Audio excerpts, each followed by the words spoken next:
आप सभी का न्यूज़ 18 राजस्थान पर मैं हूं आपके साथ हेमंत कुमार। चलिए खबरों की शुरुआत करेंगे इस वक्त की सबसे बड़ी खबर के साथ। डीजीपी आईजी कॉन्फ्रेंस का आज दूसरा दिन है। 58वीं डीजीआईजी कॉन्फ्रेंस में आज प्रधानमंत्री नरेंद्र मोदी शिरकत कर रहे हैं और इस कॉन्फ्रेंस की अध्यक्षता करते हुए प्रधानमंत्री मोदी पहले हर राज्य के डीजीपी से मुलाकात करेंगे, फिर कॉन्फ्रेंस को संबोधित करेंगे और इस दौरान गृह मंत्री अमित शाह, सभी एजेंसियों के प्रमुख यहां पर मौजूद रहेंगे। इस वक्त की बड़ी जानकारी मैं आपको बता दें, आंतरिक सुरक्षा को लेकर के सबसे बड़ी कॉन्फ्रेंस है। करीब 12 घंटे तक इस कॉन्फ्रेंस में आज प्रधानमंत्री नरेंद्र मोदी रहेंगे।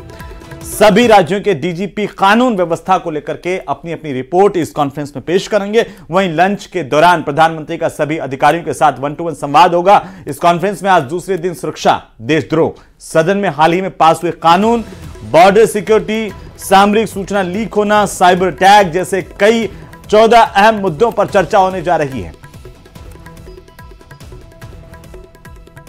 और इस कॉन्फ्रेंस को लेकर के डीजीपी आईजी कॉन्फ्रेंस में शिरकत करने के लिए खुद प्रधानमंत्री नरेंद्र मोदी राजधानी जयपुर में मौजूद हैं और शिरकत करेंगे। साथ ही साथ हम आपको बता दें कि केंद्रीय गृह मंत्री अमित शाह मौजूद होंगे और राष्ट्रीय सलाहकार अजीत डोभाल।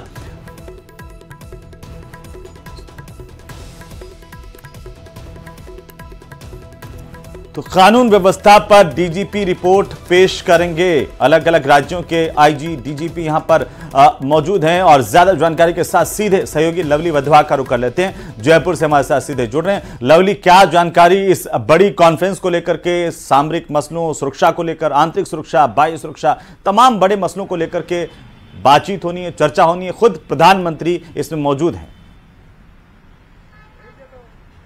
देखिए, कल सेशन की शुरुआत हुई थी। उसमें जब केंद्रीय गृह मंत्री अमित शाह ने इस कार्यक्रम की विधिवत रूप से शुरुआत की थी दोपहर 2:30 बजे और उसके बाद में इस कॉन्फ्रेंस का जो सार था वो बताया गया कि इस साल कॉन्फ्रेंस किन प्रमुख विषयों पर, किन प्रमुख एजेंडों पर की जा रही है।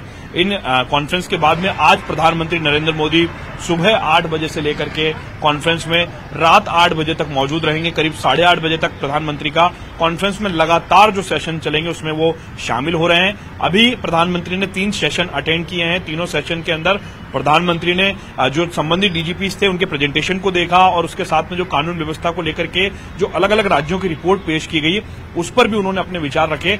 इसके अलावा प्रधानमंत्री नरेंद्र मोदी ने जो है ये विचार सुनने के बाद में अपनी बात भी रखी और देश क्या चाहता है, स्टेट की पुलिस से, जो तमाम राज्यों की पुलिस है उससे देश क्या चाहता है, प्रधानमंत्री ने अपनी बात भी कही।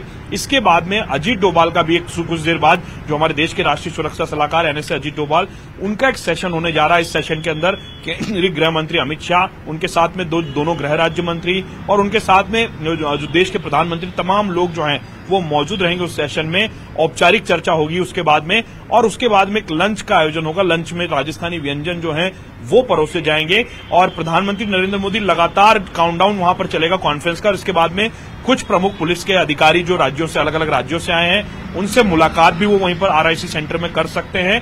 8:15 तक लगातार जो है, 8:05 तक लगातार रात को सेशन चलेंगे।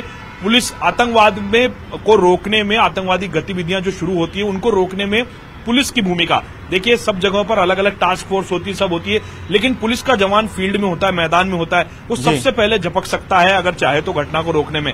तो पुलिस की भूमिका क्या होनी चाहिए आतंकवाद की घटनाओं को रोकने में, आतंकी एक्टिविटीज को रोकने में, उस पर अजीत डोभाल का सेशन होगा जिसमें अजीत डोभाल उनके जो अनुभव हैं वो साझा करेंगे। अलग अलग पुलिस के जो अधिकारियों, कर्मचारियों की तरफ से जो काम किए गए हैं उन्हें यहां पर रखा जाएगा।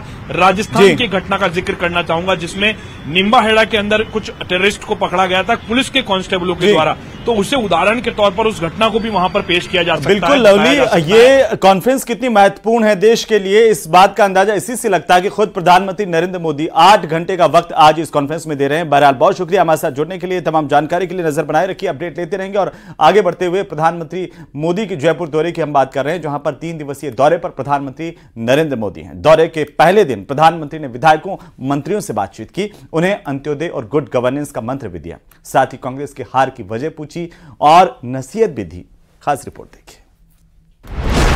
पीएम मोदी ने अंत्योदय और गुड गवर्नेंस का मंत्र दिया। ऐसा काम करना जिससे सरकार रिपीट हो।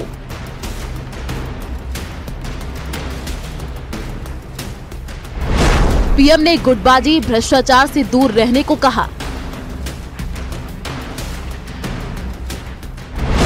लोकसभा चुनाव, राम मंदिर को लेकर के दिया टास्क।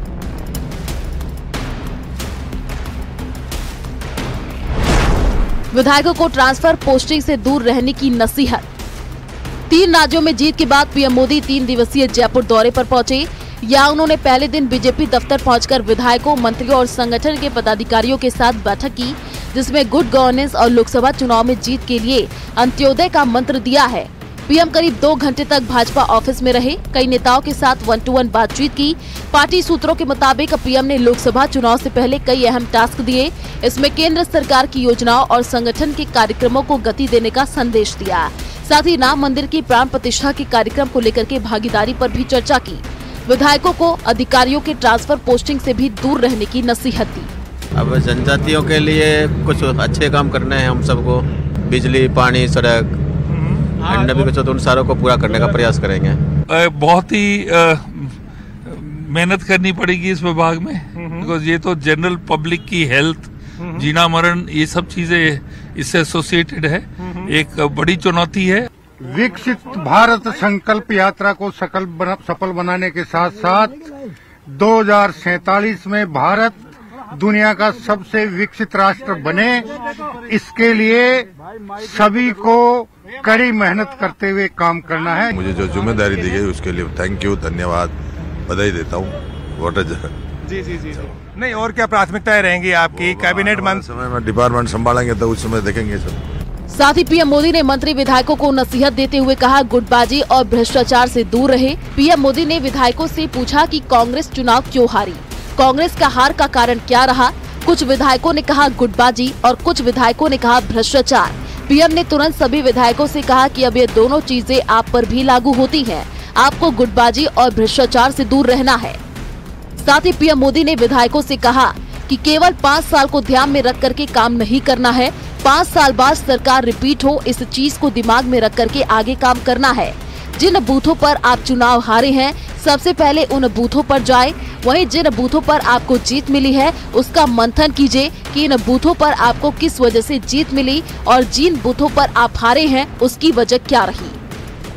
इस बीच बीजेपी प्रदेशाध्यक्ष सीपी जोशी ने कहा कि पीएम मोदी के साथ 3 घंटे बिताना सौभाग्य की बात है। जिस व्यक्तित्व से मिलने के लिए दुनिया के लोग प्रतीक्षा करते हैं, ऐसे महान व्यक्तित्व से जो संगठन, कुशल संगठन करता है, योजनाकार है, नीतिकार है, ऐसे व्यक्तित्व के साथ 3 घंटे भारतीय जनता पार्टी कार्यालय में बिताना, जिनका एक एक क्षण, एक एक पल माँ भारती के लिए समर्पित रहता है, 3 घंटे देना एक कार्यकर्ता के नाते मैं सौभाग्यशाली मानता हूँ। और मैं प्रदेश के 5.25 करोड़ मतदाता और 8 करोड़ 10 लाख जनता जनार्दन की ओर से आदरणीय प्रधानमंत्री जी का आभार प्रकट करता हूँ। इसके बाद पीएम मोदी ने राजभवन पहुंच करके राज्यपाल कलराज मिश्र से मुलाकात की। इस दौरान सीएम भजनलाल शर्मा भी मौजूद रहे। पीएम मोदी का जयपुर दौरा कई मायनों में अहम है, क्योंकि इसे लोकसभा चुनाव की तैयारियों से भी जोड़कर देखा जा रहा है। ये पहला मौका भी है जब पीएम मोदी जयपुर में 3 दिन रहने वाले हैं। Team news 18। तो वहीं सूबे के शिक्षा मंत्री मदन दिलावर ने न्यूज़ 18 से खास बातचीत की और कहा कि पाठ्यक्रम में कोई गलत चैप्टर होगा तो उसमें बदलाव किया जाएगा। साथ ही उन्होंने कहा कि अंग्रेजी माध्यमिक स्कूलों में टीचर्स को लेकर के समीक्षा होगी। वहीं मदन दिलावर ने कहा कि बोर्ड एग्जाम के बाद ही तबादले होंगे।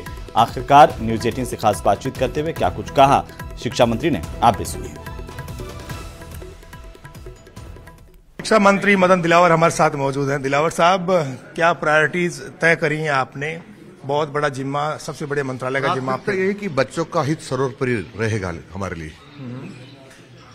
पिछली सरकार में Mahatma Gandhi English medium school खोले थे, किस तरह से उनको आप मजबूत करेंगे या उनका रिव्यू करेंगे? उसको देखेंगे, उसमें बच्चों का कितना हित है। अरे अच्छा हित होता होगा तो उस पर सकारात्मक विचार करेंगे। पाठ्यक्रम में किन किन नई चीजों को शामिल करने पर विचार किया जा रहा है और आप सोचते क्या हैं? महापुरुषों की जीवनी के बारे में क्या आप पाठों बच्चों के हित में होगा वो सबको समाहित करेंगे। और पंचायत राज में बहुत बड़ा जिम्मा आपके कंधों पर है, सारे पंच से लेकर के सरपंच तक और प्रधान से लेकर जिला प्रमुख तक सबको साथ लेकर किस तरह से चलेंगे? ये हमारे सब सम्मान्य जनप्रतिनिधि हैं, जनता की सेवा का काम करते हैं। हम सब मिलकर के और बेहतरीन सेवा करने की कोशिश करेंगे। बजट का एक बड़ा इश्यू रहता है, आंदोलन भी करते हैं पंचायत राज के जो जनप्रतिनिधि हैं, उनको किस तरह से साथ लेंगे ताकि ग्रामीण विकास है, जो पंचायत राज है, वो और ज्यादा स्ट्रेंथन हो?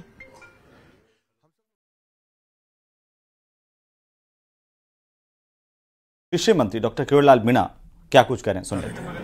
पीएम मोदी का विजन है, संकल्प है कि किसानों की आय डबल करनी है, तो उस दिशा में डॉक्टर किरोड़ीलाल मीणा क्या सोचते हैं, किस तरह से जो है किसानों के हित में और उनकी आय को दुगुनी करने का प्लान आप बनाएंगे? किसानों के हित में 3 बिल लाए थे, लेकिन प्रतिपक्ष बर्दाश्त नहीं कर पाया किसानों की आय दोगुनी हो। लेकिन जो भी केंद्र और राज्य की योजनाएं हैं उनको 100% लागू करके किसानों की आय दोगुनी करेंगे। मनरेगा में बहुत भ्रष्टाचार की शिकायतें आती हैं, किस तरह से दूर करेंगे? जो भी भ्रष्टाचार हमको दिखाई देगा, शिकायत मिलेंगी, हम मौके पर जाएंगे तो उनकी जांच करा के दोषियों के खिलाफ कार्रवाई करेंगे, भ्रष्टाचार नहीं हो। पाला पड़ने से फसलें तबाह हो जाती हैं, किस तरह से जो खराबा होता है उसके नुकसान की भरपाई करने की कोशिश करेंगे आने वाले दिनों में? सेंट्रल रिलीफ फंड NDRF आपदा में जो प्रावधान किए हुए हैं NCCF में, उन प्रावधानों के मुताबिक जो किसान को मदद दी जा सकती है, पाला हो, ओला हो, बरसात हो, किसी कारण से किसान की फसल नष्ट हो जाए, प्रावधान है भारत सरकार के बना हुए, उनको पूरी तरह से लागू करेंगे। मोदी जी किसानों का बार बार आह्वान करते हैं कि खेती के साथ में कुछ और चीजें भी आपको करनी चाहिए, जैसे कि मत्स्य उत्पादन, शहद का उत्पादन करें, और भी चीजें करें। राजस्थान में किन्नू पैदा हो रहा है, अमरूद हो रहा है, अनार भी अब तो बाहर जाने लगा है। किस तरह से आप कोशिश करेंगे कि किसानों को एग्रीकल्चर मार्केटिंग करेंगे? एग्रीकल्चर मार्केटिंग का काम है, लेकिन हम मिलके जो आप कह रहे हो ना, और भी किसान काम करें, शहद तैयार करना, बाकी की जो एक्टिविटीज हैं उनसे कृषि विपणन मंत्री जी से मिलके उनको भी आगे बढ़ाएंगे। डॉक्टर साहब खुश हैं अपने डिपार्टमेंट से? पूरी तरह से खुश हूँ। मैं 20 साल बाद उसी चैम्बर में आ गया जो वसुंधरा जी के समय में अलॉट किया गया था। ये थे doctor Kirodilal Meena. Camera person Sher Singh के साथ बाबूलाल घायल, न्यूज 18 जयपुर। तो डॉक्टर किरोड़ीलाल मीणा कृषि मंत्रालय की जिम्मेदारी उन्हें दी गई है राजस्थान में, और साथ ही साथ ग्रामीण विकास की जिम्मेदारी भी संभालेंगे। इसे लेकर न्यूज 18 राजस्थान से खास बातचीत कर रहे थे हमारे सहयोगी बाबूलाल घायल को। उन्होंने बताया कि भ्रष्टाचार के खिलाफ उनकी जीरो टॉलरेंस की नीति होगी, किसानों को हर तरह से मदद का आश्वासन दिया गया है। तो चलिए आगे बढ़ेंगे। मंत्रियों के विभाग बंटवारे पर इस वक्त की सबसे बड़ी अपडेट हम आपको बता दें। करीब 20 साल बाद स्वतंत्र मंत्री की ओर से इस बार राजस्थान का बजट पेश होगा, क्योंकि पिछले लगातार कई सालों से मुख्यमंत्री वित्त विभाग को अपने पास रखते आए हैं, और ऐसे में पहली दफा होगा जब डिप्टी सीएम के तौर पर, मंत्री के तौर पर दिया कुमारी को वित्त मंत्री की जिम्मेदारी दी गई है। 20 साल बाद अब स्वतंत्र मंत्री के तौर पर दिया कुमारी इस बार का बजट पेश करेंगे, और इससे पहले मुख्यमंत्रियों के पास वित्त विभाग रहे हैं। गहलोत राज्य के दोनों के कार्यकाल में उन्हीं के पास वित्त विभाग था, और ऐसे में मुख्यमंत्री ही वित्त मंत्री होने के नाते बजट पेश करते आए हैं विधानसभा में। यह पहला मौका होगा 20 साल बाद जब स्वतंत्र मंत्री के तौर पर दिया कुमारी बजट पेश करेंगी राजस्थान का।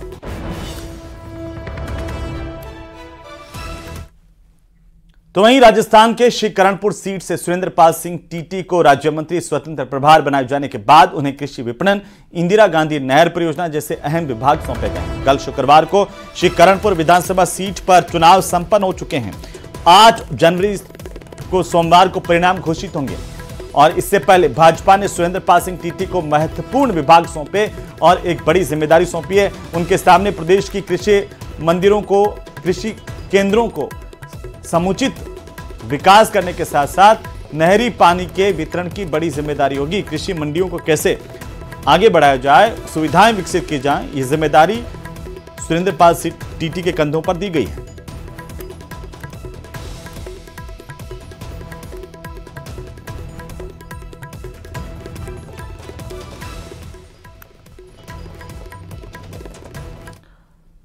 तो चलिए आगे बढ़ेंगे। भजनलाल सरकार ने पहला बड़ा प्रशासनिक फेरबदल किया है। 72 आईएएस अधिकारियों के ट्रांसफर किए गए हैं और तड़के सुबह ये लिस्ट जारी की गई आज, और 33 जिलों के जिला कलेक्टरों को बदला गया है। वहीं कई बड़े विभागों के मुखिया चेंज हुए हैं। चूरू जिला कलेक्टर सिद्धार्थ सिंह का तबादला किया गया, उन्हें सीएम के संयुक्त सचिव के पद पर पोस्टिंग दी गई है। और इसके साथ ही प्रदेश में 121 आरएएस अधिकारियों की ट्रांसफर लिस्ट भी जारी की गई है। इसके साथ ही 3 आईएएस अधिकारी जिन्हें संभागीय आयुक्त राजेंद्र भट्ट, कृषि पंचायती राज विभाग के कमिश्नर कन्हैया स्वामी और देवस्थान विभाग की आयुक्त कुमारी प्रज्ञा केवल रमानी को अतिरिक्त चार्ज भी सौंपा गया। रिपोर्ट देखिए। प्रदेश में बड़ा प्रशासनिक फेरबदल।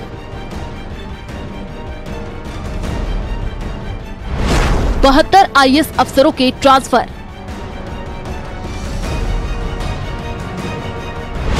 एक 121 आरएएस अफसरों के तबादले। मंत्रियों के विभागों के बंटवारे के 24 घंटे के भीतर भजनलाल सरकार ने बड़े पैमाने पर प्रशासनिक सर्जरी की है। प्रदेश में 72 आईएएस और 122 आरएएस अधिकारियों के तबादले कर दिए गए हैं। इनमें 33 जिला कलेक्टर, 32 एडीएम और 82 एसडीओ शामिल हैं। जिन जिलों के कलेक्टर बदले हैं उनमें 9 जिले भी शामिल हैं। 72 आईएएस अफसरों के हुए तबादले। कल्पना अग्रवाल, पुष्पा सत्यानी, अजय सिंह राठौड़, गौरव अग्रवाल, चिन्मयी गोपाल, शुभम चौधरी, कमर उल जमान चौधरी, डॉक्टर भवनलाल, अंकित कुमार, डॉक्टर अरुण गर्ग, बालमुकुंद असावा, हरजीलाल अटल, आशीष गुप्ता, कानाराम, आलोक रंजन, लक्ष्मी नारायण मंत्री, सुरेश कुमार ओला, बचनेश कुमार अग्रवाल। राजस्थान में नई सरकार के बाद में नौकरशाही का नया चेहरा देखने की बात कही जा रही थी। सभी को इंतजार था कि तबादलों की सूची कब आएगी। पहली सूची में 72 आईएएस और 121 आरएएस को इधर उधर किया गया है। जो जिला स्तर पर अगर देखा जाए तो प्रशासनिक फेरबदल पूरी तरह से कर दिया गया है। इसमें 24 पुराने जिले तो 9 नए जिलों को भी शामिल किया गया है। खास तौर पर अगर देखा जाए तो एक अधिकारी बाकायदा जो मुख्यमंत्री के ज्वाइंट सेक्रेटरी के रूप में भी तैनात किया गया है।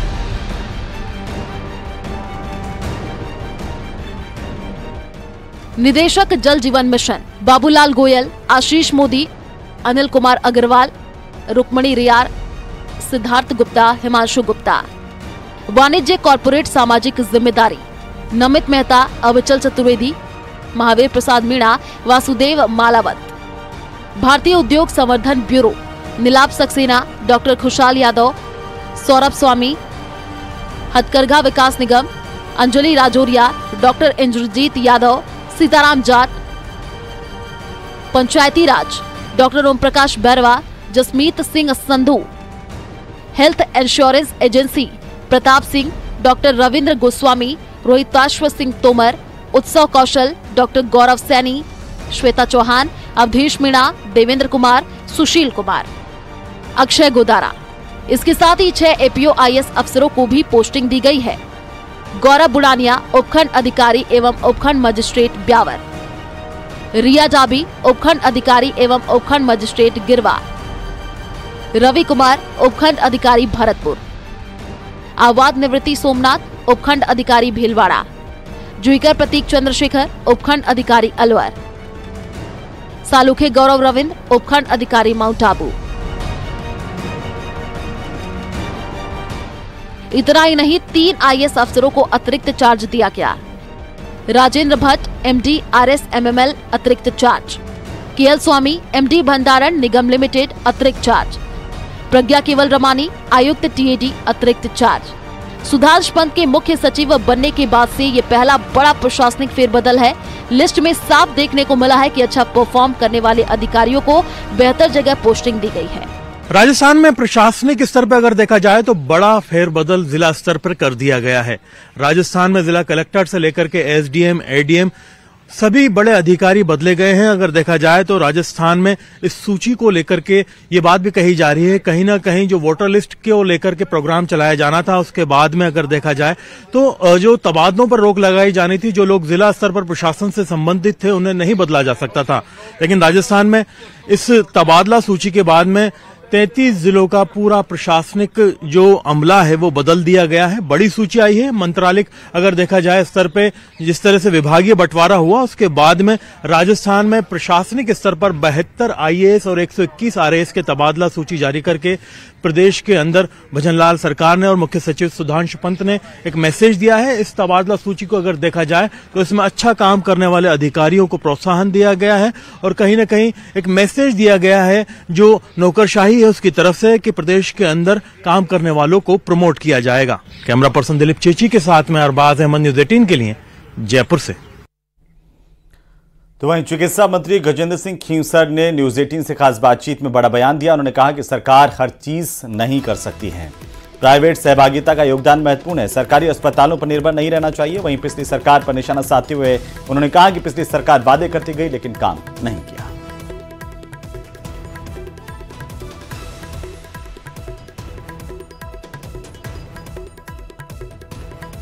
तो गजेंद्र सिंह खींवसर ने बड़ा बयान दिया है। खींवसर ने कहा कि सरकार बीमा दे रही है, सरकार हर चीज नहीं कर सकती है और साथ ही साथ उन्होंने कहा कि सरकारी अस्पतालों पर ही निर्भर नहीं रहना चाहिए, प्राइवेट सहभागिता का योगदान महत्वपूर्ण है।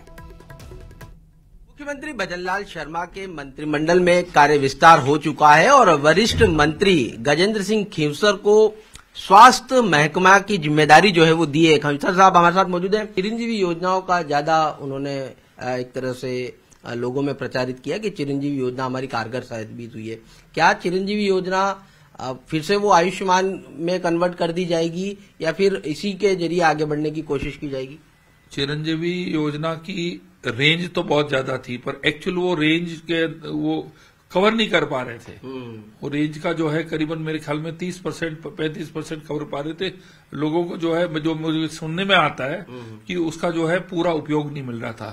तो ये जो एक स्कीम थी वो क्या है कि जैसे गाड़ी के 4 सिलेंडर होते हैं तो 4 सिलेंडर पे चलती है, जब भी वो सही चलती है 2 सिलेंडर पे गाड़ी चल रही थी। तो यही होगा कि भाई जो स्कीम्स है वो उसका पूरा फायदा जनता को मिले। एक एसएमएस अस्पताल प्रदेश का सबसे बड़ा अस्पताल है, आप तो पहले भी मंत्री रहे हैं, आपको बहुत अच्छे से जानकारियां भी है।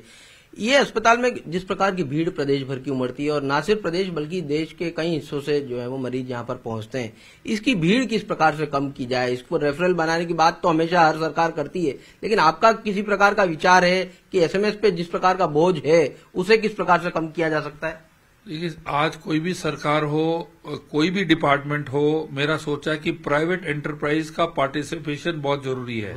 सरकार हर चीज नहीं कर सकती, ना तो सरकार के पास पैसा है ना उनके पास फैसिलिटी कि हमारी जनसंख्या बहुत तेजी से बढ़ रही है। हमारे पास कोई भी सरकार, कोई भी स्टेट हो, उसके अंदर इतना पावर, इतनी इनकी प्रोपेंसिटी नहीं है कि वो हर घर सेवा कर सके। इसलिए प्राइवेट एंटरप्राइज है, चाहे वो रोडवेज हो, चाहे वो आपके पानी का हो, चाहे स्कूल हो, चाहे चिकित्सा हो, कोई भी डिपार्टमेंट में ले लो, इसके अंदर प्राइवेट पार्टी का भी योगदान बहुत इंपॉर्टेंट है। सेम चीज है हॉस्पिटल्स के अंदर। एसएमएस बेचारा अपनी ड्यूटी कर रहा है, ठीक है ना। बहुत बहुत धन्यवाद। ये है गजेंद्र सिंह खींवसर साहब, जिनको स्वास्थ्य महकमा जो है वो मिला है और उनका कहना है कि 10-15 दिन का इन्होंने समय मांगा है और उसके बाद एक प्रॉपर प्लान लेकर जो है वो फील्ड में उतरा जाएगा और आम मरीजों को किस प्रकार से राहत दी जा सके उस पर काम किया जाएगा। कैमरा पर्सन अविनाश के साथ सौरभ गृहस्थी, न्यूज 18 राजस्थान, जयपुर। तो वहीं राजस्थान की पूर्ववर्ती अशोक गहलोत सरकार की महत्वपूर्ण योजनाओं में से एक इंदिरा रसोई योजना का नाम वर्तमान भजनलाल सरकार ने बदल दिया है। सरकार ने इसका नाम बदलकर अन्नपूर्णा रसोई योजना किया है। जयपुर में प्रधानमंत्री मोदी के सामने मुख्यमंत्री भजनलाल ने इस बात का ऐलान किया। राजस्थान सरकार ने इंदिरा रसोई योजना को लेकर समीक्षा की थी। वहीं इसके नाम बदलने को लेकर स्वायत्त शासन विभाग से हाल ही में एक रिपोर्ट भी मांगी गई थी। अब इस योजना का नाम बदलने का ऐलान किया गया है। इस मामले को लेकर के अब सियासत भी तेज हो गई है। कांग्रेस ने इस पूरे मसले पर बीजेपी पर निशाना साधा है।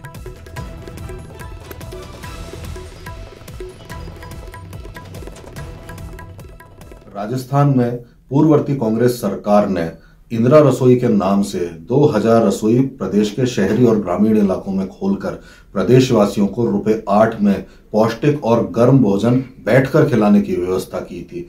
यह योजना हमारी परिकल्पना थी, लेकिन ऐसा प्रतीत होता है कि भारतीय जनता पार्टी को हमारे महान नेताओं के नाम से परहेज है, इसीलिए उन्होंने नई योजना लागू करने की बजाय इस योजना का नाम बदलने का कार्य किया है। क्या इंदिरा रसोई का भाई ऐसा है, बीजेपी का तो मन साफ है, इसलिए है अन्नपूर्णा ही सब कुछ है, ये कोई व्यक्ति विशेष का तो है नहीं। पूरा देश या पूरा विश्व उसको अन्नपूर्णा माता मानता है, तो ये तो नाम सही है। अब कांग्रेस ने क्या है कि व्यक्तिगत स्वार्थ या अपने आका को अपने एक पी बढ़ाने के लिए उन्होंने इंदिरा रख दिया, जबकि वास्तव में तो अन्नपूर्णा ही है, तो इसलिए सही है अन्नपूर्णा। तो खबरें भी और भी हैं, लेकिन फिलहाल वक्त तो